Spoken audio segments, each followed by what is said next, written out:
Boa noite, meus irmãos, aos que estão aqui no templo, a você que está nos acompanhando da sua casa, de qualquer lugar que você esteja. Que o Senhor esteja nos abençoando nessa noite, que a sua graça esteja nos cobrindo e que a palavra do Senhor realmente seja pregada nessa noite com fidelidade. E o desejo do meu coração é que essa palavra realmente encontre o seu coração preparado pelo Espírito Santo para recebê-la e que seja uma bênção na sua vida esta mensagem desta noite aplicada pelo Espírito Santo a todos nós. A mensagem dessa noite, queridos, ela se encontra na carta de Paulo aos Efésios, capítulo 5, versos 15 a 21. Efésios, capítulo 5, versos 15 a 21.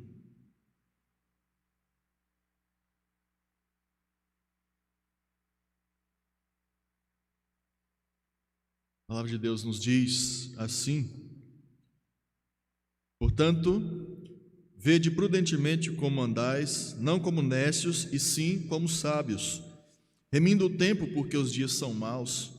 Por esta razão, não vos torneis insensatos, mas procurai compreender qual a vontade do Senhor.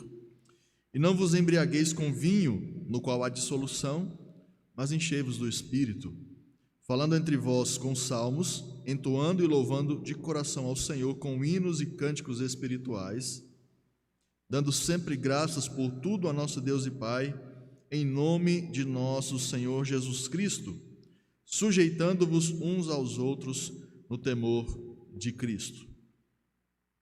Meus irmãos, eu tenho durante esse último ano especialmente me referindo à pandemia, eu tenho me proposto a analisar tudo à luz das Escrituras. E na última pregação que nós fizemos, nós expomos o motivo pelo qual Deus está permitindo todo esse mal no mundo. E ao refletir sobre tudo isso, sobre a razão pela qual Deus está permitindo isso, nós precisamos entender também como nós podemos viver nesse período tão turbulento, de tantas restrições, de tanto medo, também à luz das Escrituras. Então, mostrar qual é a razão para tudo isso, necessariamente nos leva a entender como nós podemos viver. Como nós, cristãos, podemos viver nesse mundo que está tão afetado por essa pandemia, de maneira a não perdermos a esperança. E quando nós nos lançamos a entender tudo isso, nós olhamos para a vida das pessoas, e de cristãos também, e percebemos o quanto o sofrimento tem aumentado na vida das pessoas. Quanto as pessoas estão sofrendo. Independente da classe social, do poder aquisitivo das pessoas, todos estão sofrendo de alguma forma.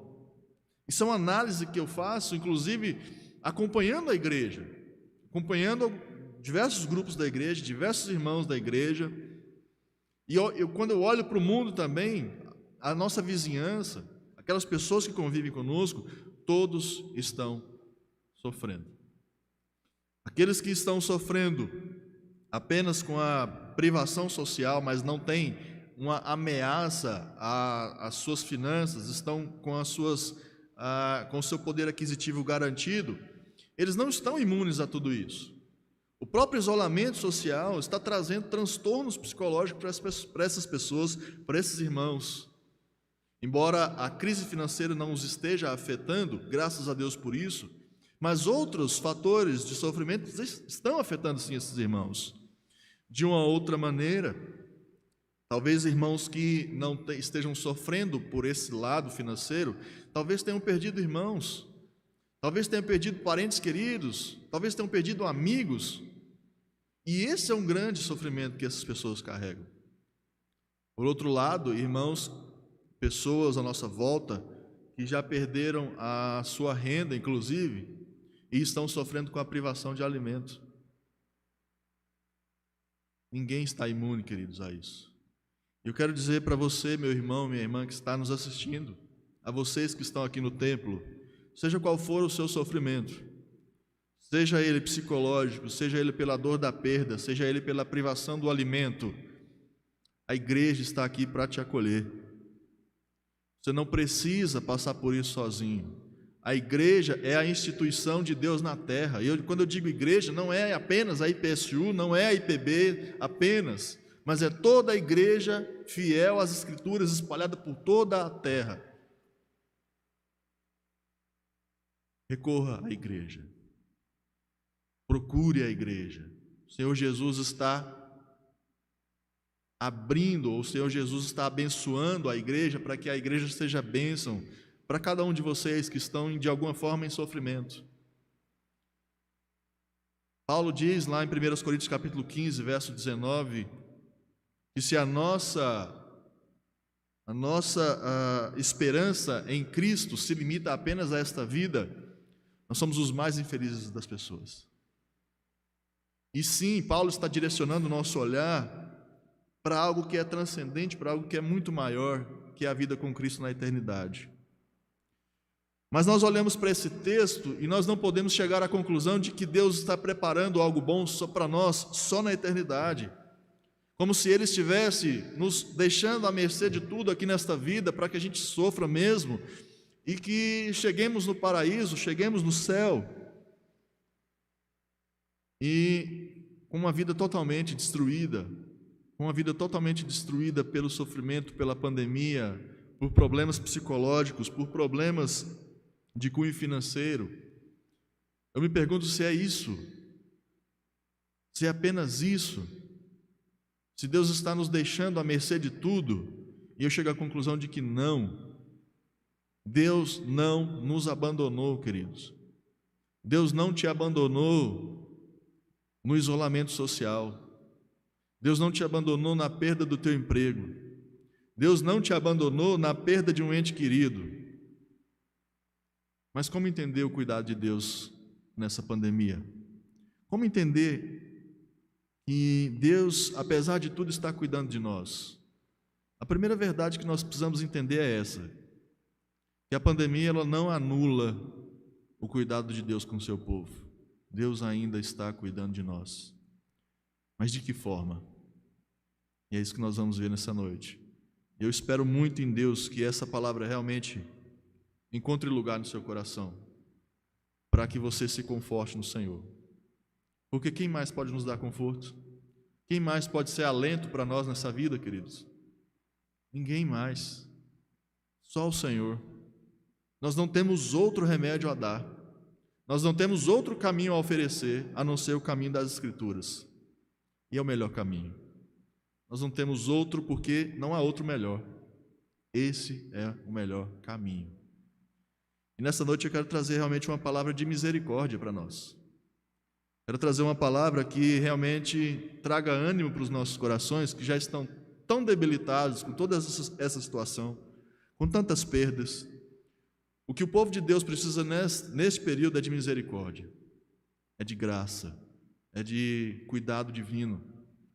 E o Senhor nos propõe nessa noite esse cuidado, através dessa carta de Paulo aos Efésios. Esse período, como eu disse, meus irmãos, é algo que tem provocado e tem feito surgir ou potencializado muitos problemas da nossa vida. Problemas comportamentais, aflorado vícios, problemas psicossomáticos de ansiedade, de raiva, de pânico. Isso tudo é gerado por essa incerteza de que nós estamos vivendo. Mas uma incerteza do ponto de vista humano, porque para Deus não há incerteza em nada. E quando nós lemos esse texto, nós percebemos que de fato Deus ele está preparando um lugar para nós, como Jesus mesmo prometeu, que Ele iria preparar um lugar para nós, e esse lugar já está preparado. Mas Ele também fez uma outra promessa de que estaria conosco até o findar dos tempos. E eu creio nessa promessa. Eu creio nessa promessa. O Senhor não nos abandonou à nossa própria sorte. Mas como viver então, baseado nessa verdade, de que Deus ainda está cuidando de nós apesar de tudo? É o que o texto nos diz. Apesar de nós termos essa verdade como norma de vida, A gente muitas vezes esquece dessas verdades.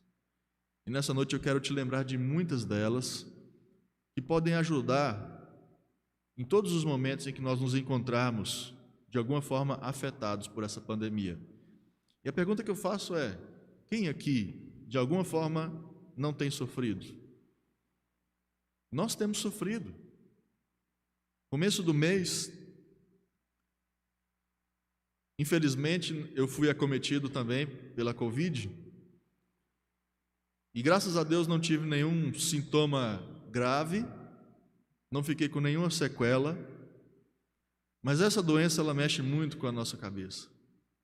Essa doença, ela mexe com o nosso coração e com as nossas estruturas. Porque o medo é potencializado. Você tem medo de algo se agravar. Você fica com medo de transmitir essa doença para as pessoas que estão à sua volta, para os seus entes queridos, e essa pessoa que contrai ser perdida porque você transmitiu para ela. Ou de você piorar e não ter nenhum leito de UTI para te acolher. São diversos medos. Mas, quando eu olho para esse texto, eu vejo conforto. E esse conforto são essas orientações, essas normativas que Deus está nos dando, que podem proporcionar uma vida com menos problemas, com menos transtornos, com menos medo, com menos ansiedade. E é isso que eu quero trazer para você nessa noite, meu querido irmão e irmã.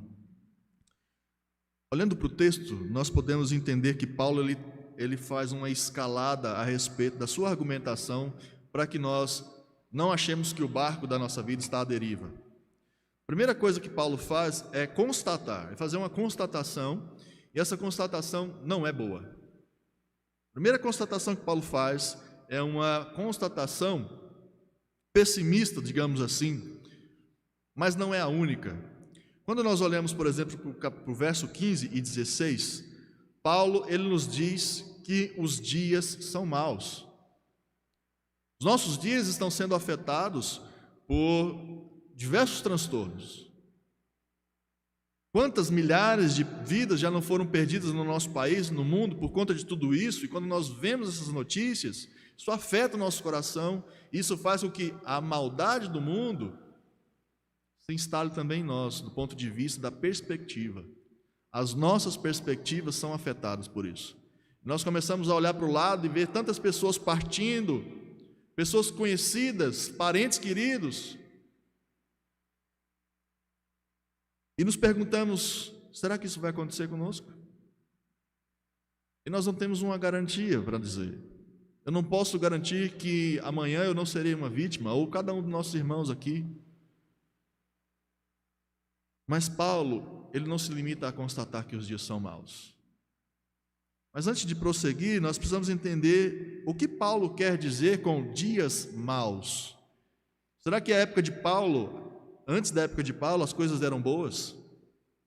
Será que antes da pandemia as coisas eram boas, digamos assim, do ponto de vista de Deus, do ponto de vista teológico? Será que o mundo já foi bom um dia? Claro que já. Antes de Gênesis capítulo 3.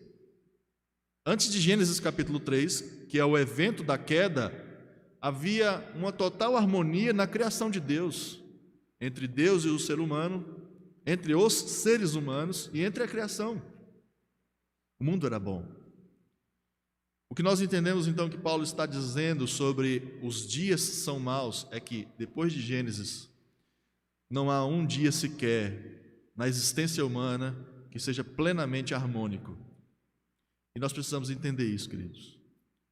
Nós vivemos num mundo mau, causado, e esse mal foi causado por Adão, e esse mal só vai ser resolvido plenamente com a volta de Jesus Cristo. Até lá, os dias serão maus.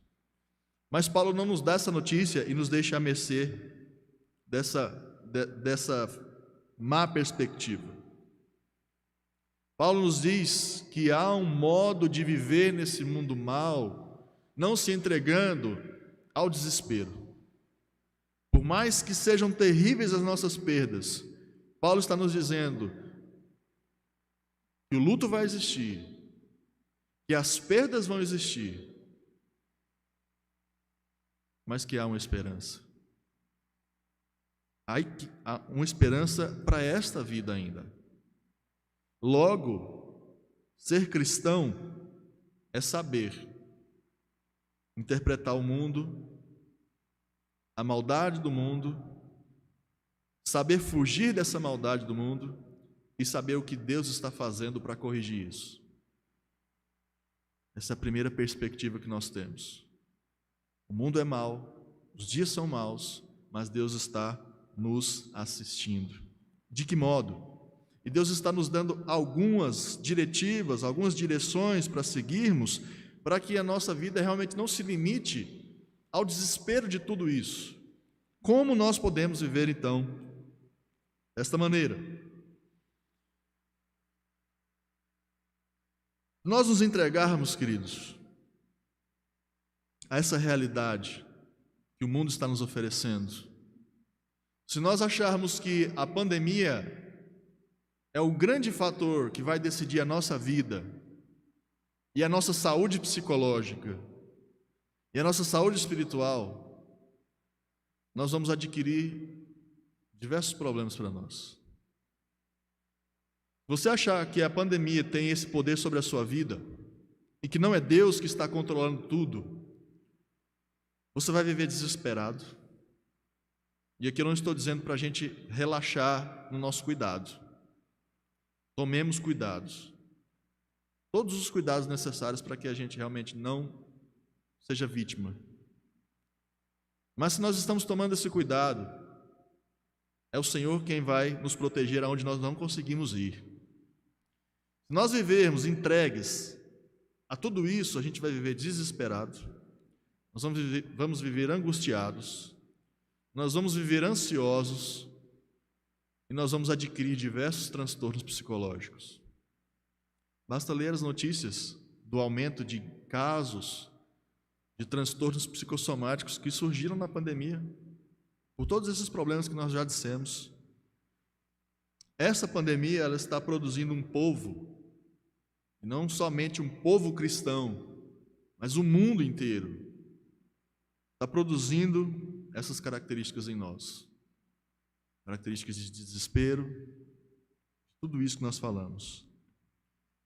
Mas eu olho para a Escritura e eu me recuso a acreditar que Deus simplesmente está longe. Porque quando eu olho para a Escritura, por exemplo, em Isaías 53, versos 4 a 6, eu vejo um texto belíssimo. Porque o Senhor está nos dizendo o seguinte: certamente, falando de Jesus, certamente Ele tomou sobre si as nossas enfermidades e as nossas dores levou sobre si. E nós o reputávamos por aflito, ferido de Deus e oprimido, mas Ele foi traspassado pelas nossas transgressões e moído pelas nossas iniquidades. O castigo que nos traz paz estava sobre Ele, e pelas suas pisaduras nós fomos sarados.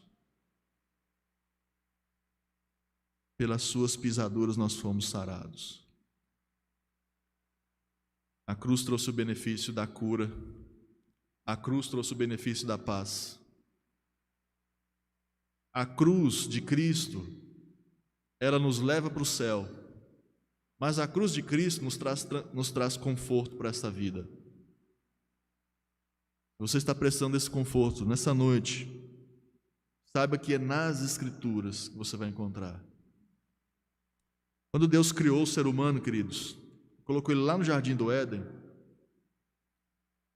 Deus idealizou uma vida perfeita para o ser humano. Deus se relacionava diretamente com o ser humano, tinha paz, o ser humano tinha tudo à sua disposição. Mas havia uma única coisa que ele não podia fazer, porque se ele fizesse, a morte entraria na nossa história, e a morte entrou na nossa história. Quando nós olhamos para esse período e vemos o quão bom era, e vemos o estado que nós estamos hoje,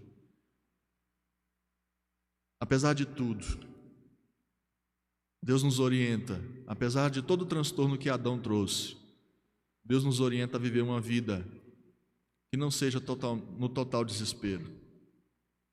Deus nos possibilita viver uma vida aqui cheia de graça, cheia de misericórdia. Mas Ele nos dá algumas orientações para isso. Nós precisamos tomar algumas atitudes. Cristo já pagou o preço. O preço pela nossa vida, pela nossa paz, pela nossa cura, já foi paga na cruz. O que Deus nos dá nessa noite, então, a partir do texto de Paulo, são caminhos. Se você não quer permanecer na angústia, se você não quer permanecer em todos esses problemas trazidos pela pandemia, siga esses passos, siga esses caminhos.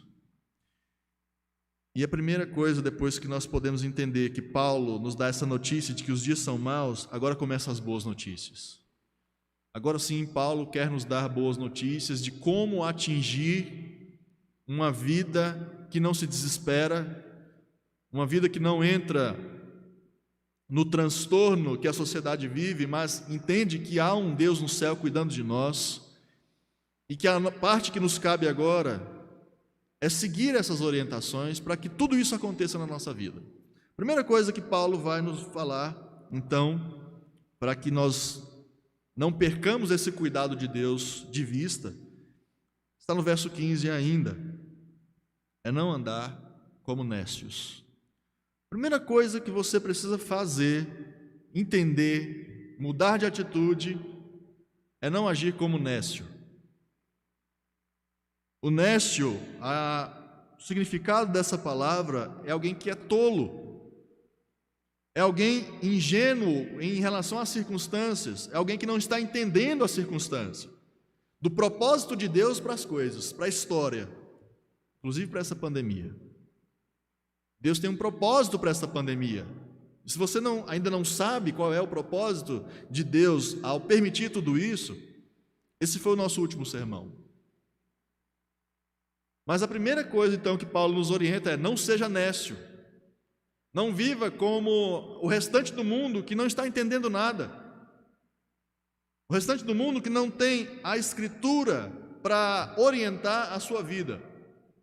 Porque se você abandonar a análise que você faz da situação, abandonar a Escritura e não interpretar tudo à luz dela, você vai viver como um nécio. Você vai viver como alguém que não está entendendo nada, que está sendo como o que nós chamamos de folha de bananeira, folha de coqueiro. Para onde o vento sopra, você está indo. E você não tem uma opinião a respeito do que está acontecendo no mundo. Então, querido, entenda que você precisa viver uma vida mais centrada na Escritura. Você não pode viver como um nécio. Você não pode depender de informações ditas apenas por pessoas que não conhecem a Escritura. Por que eu digo apenas? Porque nós precisamos de informação, inclusive de cientistas, e muitos não são cristãos. E não podemos abandonar esses princípios. Mas esses princípios não são suficientes para entendermos o propósito divino. Portanto, entenda tudo isso a partir da palavra de Deus. O fim de toda angústia, o fim de todo transtorno emocional que nós podemos ter, começa por aqui, entendendo bem o que está acontecendo. Não ser como nécio, não seja um tolo, não compre qualquer verdade que aparece por aí, mas se baseie na revelação de Deus. A segunda questão que Paulo nos dá, essa segunda orientação que Paulo nos dá, para que a gente viva uma vida sem desespero, confortado pelo Senhor, é remir o tempo. Verso 16. Nós precisamos remir o nosso tempo. E remir o tempo, essa palavra remir, vem de redenção, vem de salvação. Você precisa salvar o seu tempo. Que tempo que nós precisamos salvar? Do momento em que você acorda ao momento que você dorme. Não ser tolo é viver tendo uma perspectiva de que o seu tempo é precioso, que você precisa gastar o seu tempo com coisas preciosas. Quanto de tempo nós temos gastado com futilidade? Temos gastado tempo alimentando a nossa mente, o nosso coração com más notícias. Notícias de que o mundo está acabando. Notícia de que você vai morrer amanhã. Isso é remir o tempo. É você deixar um pouco essa maluquice do mundo, essa loucura que o mundo está vivendo,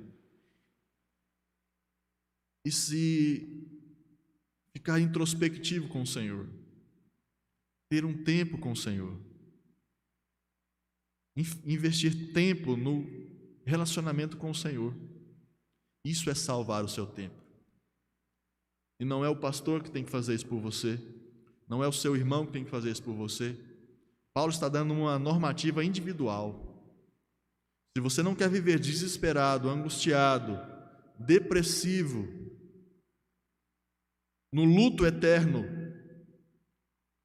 é você quem tem essa responsabilidade de salvar o seu tempo. Uma outra coisa, o que eu entendo nesse texto também, nesse versículo, de remir o tempo, é de escolher o que nós vamos fazer. Escolher aquilo que nós vamos investir o melhor do nosso tempo. E talvez a imagem que me vem à mente, que seja talvez mais exemplificado, é escolher aquilo que nós comemos. É escolher aquilo que nós comemos com base na nossa saúde. Isso é matemático. Quando nós percebemos que aquilo que nós nos alimentamos vai refletir na nossa saúde, nós nos abstemos de muitas coisas e procuramos manter uma alimentação mais equilibrada. A nossa saúde espiritual é a mesma coisa. Se você só se alimenta de fast food espiritual, se a sua alimentação para a sua mente, para o seu coração, é esse fast food de rede social, você vai adoecer, querido. Saiba do que você está se alimentando. Saiba do que o seu coração está se alimentando. Porque no fim das contas, se você se alimenta mal espiritualmente, você vai ter uma vida espiritual horrível. Se alimente melhor. Se alimente da palavra. Terceira coisa que Paulo nos traz, e eu acho muito significativo isso. Talvez esse seja o ponto central desse texto.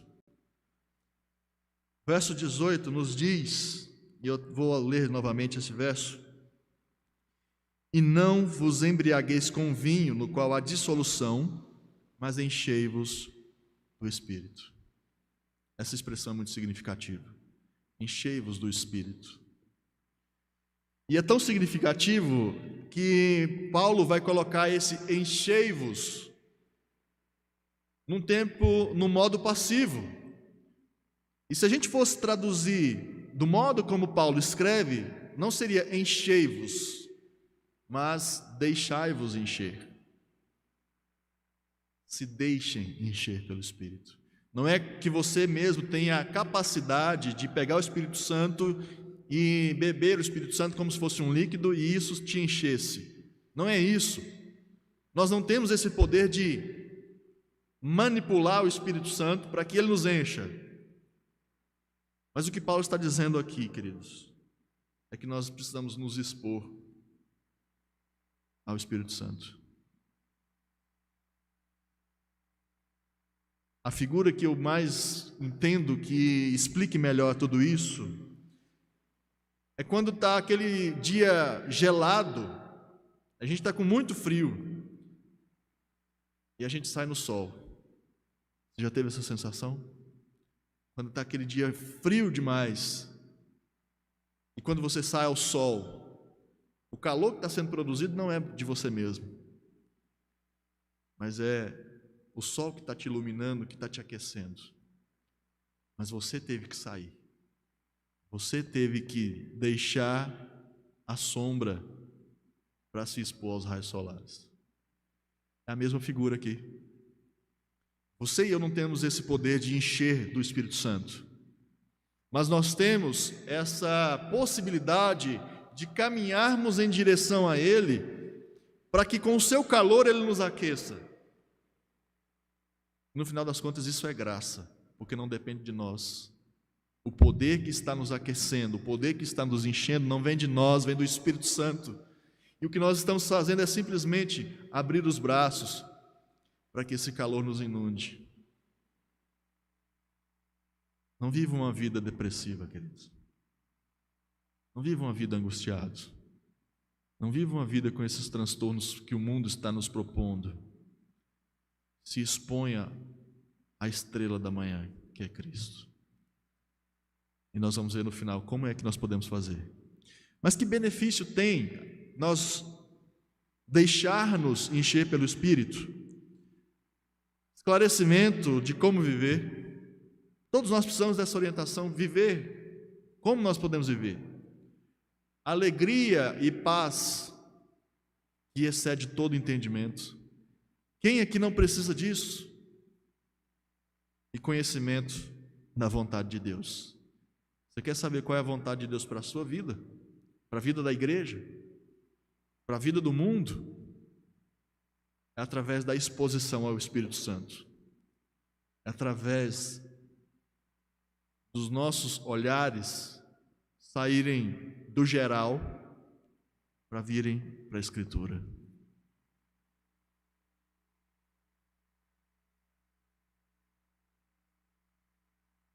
E a última coisa que nós podemos ver que Paulo nos orienta para termos essa vida de fato, centrada no Evangelho, sem desespero, sendo consolados nas nossas perdas,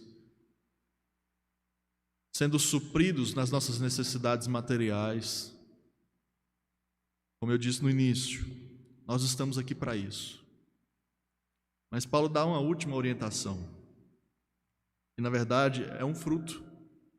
Se nós seguirmos o que ele já disse, os frutos vão aparecer. E quais são os frutos que vão aparecer?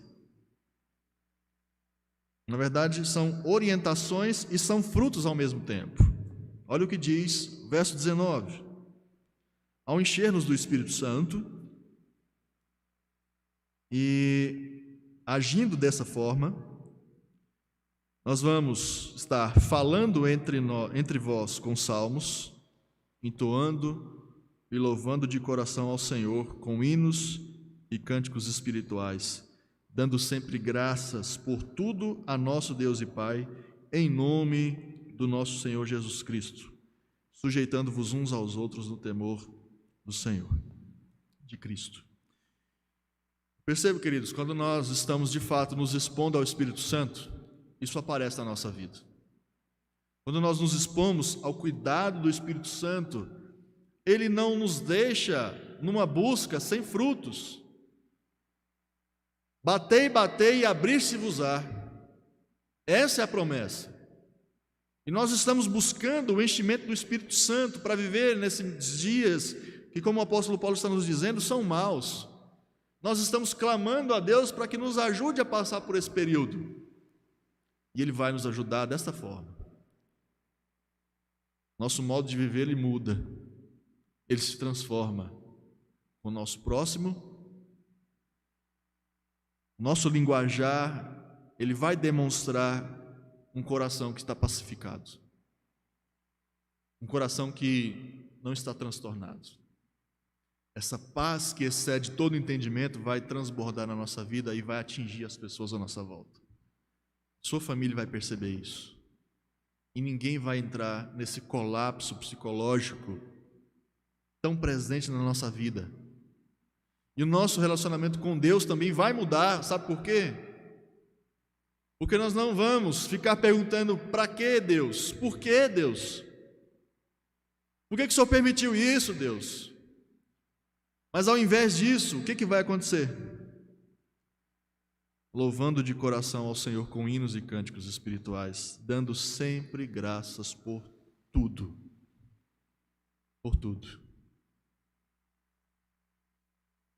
A minha vida de culto vai ser melhor. quando eu estou exposto ao Espírito Santo, eu entendo a vontade de Deus para a minha vida, e eu quero refletir isso nas pessoas, e eu quero que o meu relacionamento com Deus seja melhor. Essa é a expectativa de vida que nós temos, de um Deus que é totalmente outro, é totalmente transcendente, mas é um Deus que se encarnou e andou entre nós e disse: eis que estou convosco.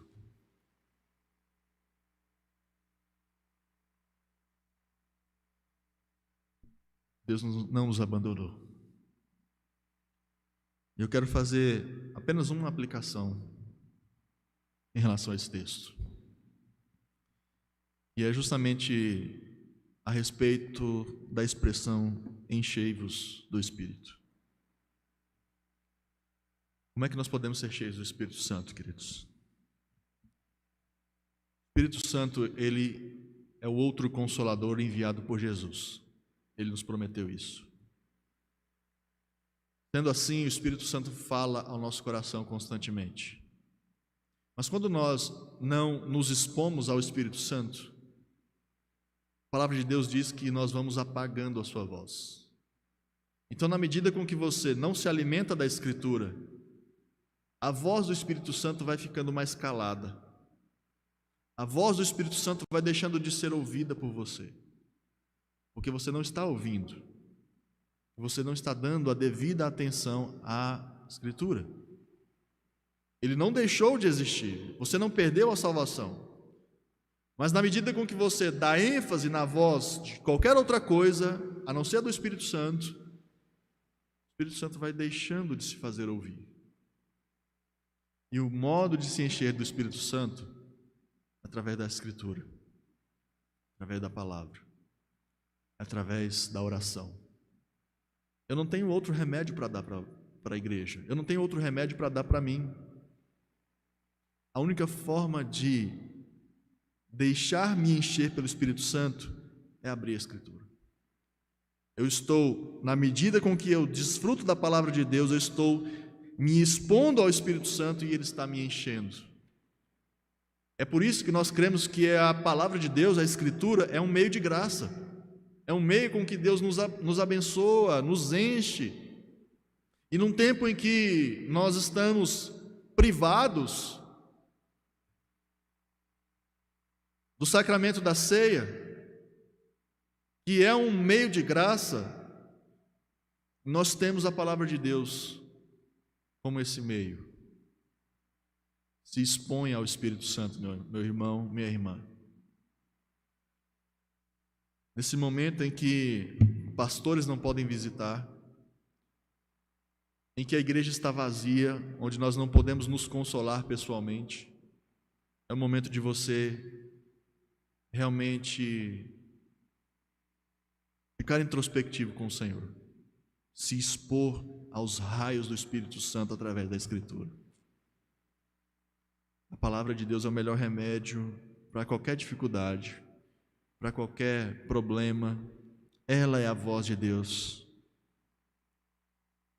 Eu acredito que se houvesse um remédio que estivesse sendo divulgado por aí, que acabasse completamente com a ansiedade, com a angústia, com a raiva, com a dor, com o luto, e esse remédio fosse extremamente caro, mas fosse algo palpável, algo que você pudesse ministrar a si mesmo, eu acho que muita gente iria comprar. Não importa o preço, as pessoas iriam comprar para resolver o seu problema, para resolver a sua angústia. Mas eu tenho a dizer para você nessa noite que esse é o remédio. Vinde e bebei dele todos. Vinde, vós que estáis cansados e sobrecarregados, e eu vos aliviarei. Tomai sobre mim, tomai sobre vós o meu jugo, e aprendei de mim, porque o meu fardo é leve. Você precisa crer nisso. Você precisa pregar ao seu coração isso, para que essas verdades não saiam da sua vida, para que a voz do Espírito não deixe de ser ouvida por você. E é aqui que o Espírito Santo fala.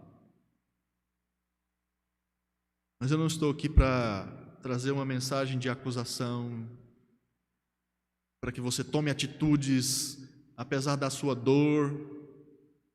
O que eu quero dizer para você nessa noite é que há uma misericórdia esperando para quem busca o Senhor. Ele entende a sua fraqueza. Saiba que você não precisa ser um super crente diante de Deus. Se você está angustiado, se você está com uma dor no seu coração, se você está com a sua casa privada de algum benefício, o Senhor entende a sua dor. Lembra de Elias, por exemplo, quando Elias queria ficar na caverna, deprimido, o Senhor ia com o seu anjo alimentar Elias, e é muito significativo o que o anjo faz com Elias. O anjo não acorda Elias de maneira brusca, tocando trombeta, dando tapa em Elias, mas o anjo acorda Elias, como a palavra de Deus diz, 1 Reis capítulo 17 em diante, que o anjo tocou Elias. Há uma ternura em Deus. O Senhor sabe exatamente o que você está sentindo. Ele não quer que você seja um super crente. Ele quer que você chore diante dele. Não precisa buscar a palavra bonita para falar com Deus, porque a palavra de Deus diz que o Espírito Santo intercede por nós com gemidos inexprimíveis, porque nós não sabemos orar como convém. Às vezes uma oração sem palavras é uma oração mais sincera do que todas as palavras do mundo. E chorar diante de Deus, se derramar diante de Deus, traz muito mais benefícios do que nós tentarmos sermos cristãos que não somos. Ana fez isso. Ela se derramou diante de Deus, em lágrimas. E você pode fazer a mesma coisa. E para encerrar, queridos,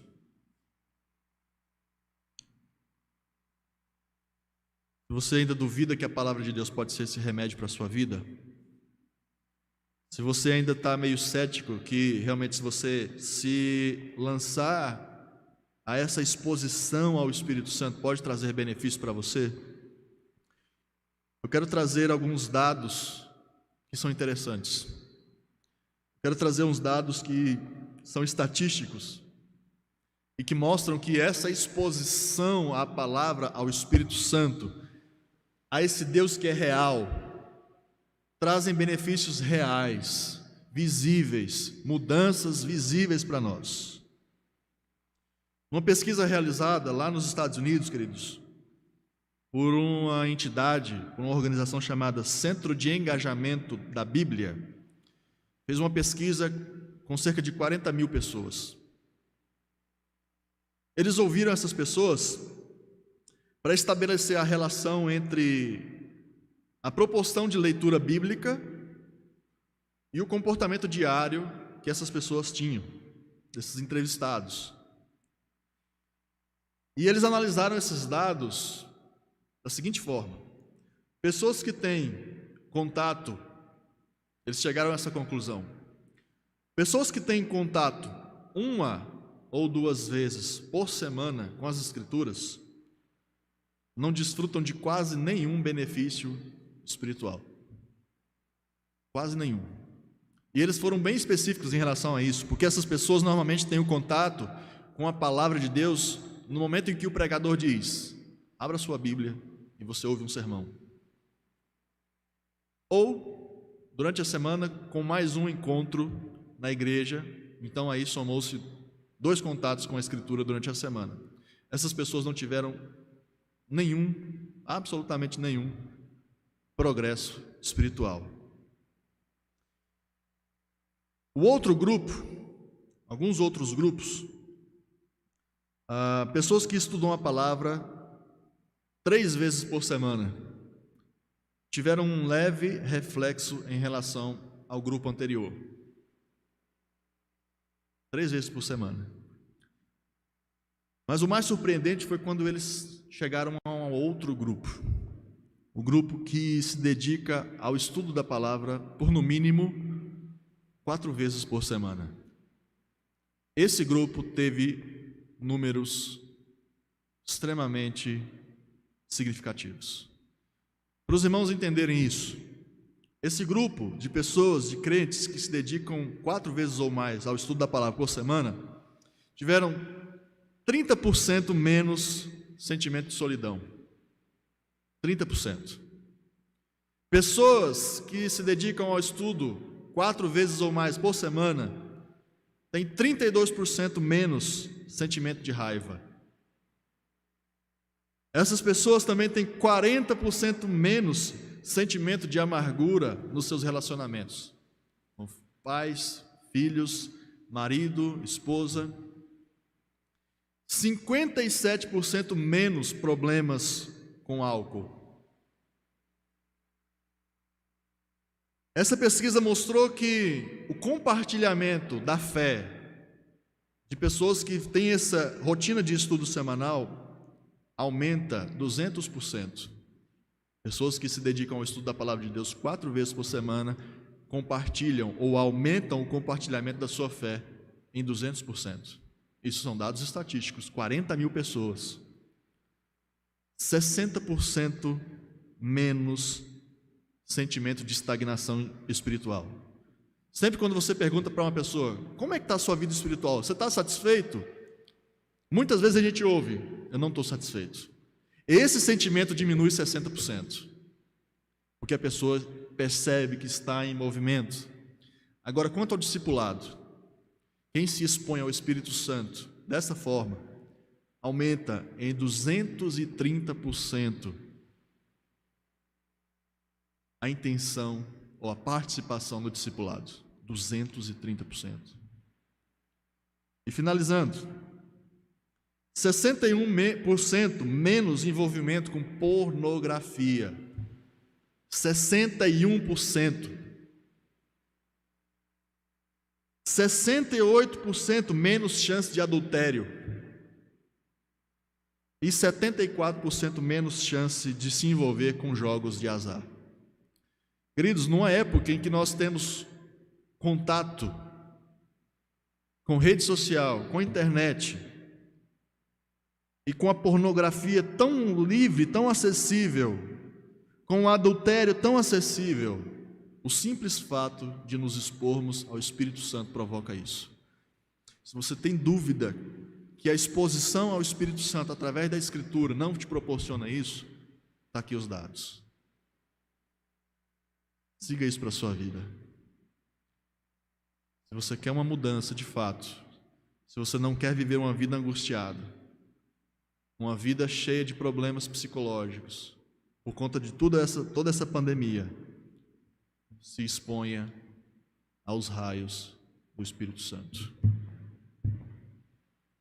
Que Deus nos abençoe e que você saiba que a pandemia, ela não anula o cuidado de Deus com você. Vamos orar. Senhor Deus, nos abençoe a entender essas verdades, a assentar essas verdades no nosso coração. Nós precisamos de fé. A nossa fé é tão pequena porque nós muitas vezes desacreditamos o que o Senhor nos orienta. Vemos verdades tão grandes na sua palavra, mas nos falta crer. Eu te peço que o Senhor nos dê mais fé, para que tudo isso que foi exposto nessa noite faça sentido para nós e que nós busquemos isso como verdade para a nossa vida. Em nome de Jesus que nós oramos. Amém.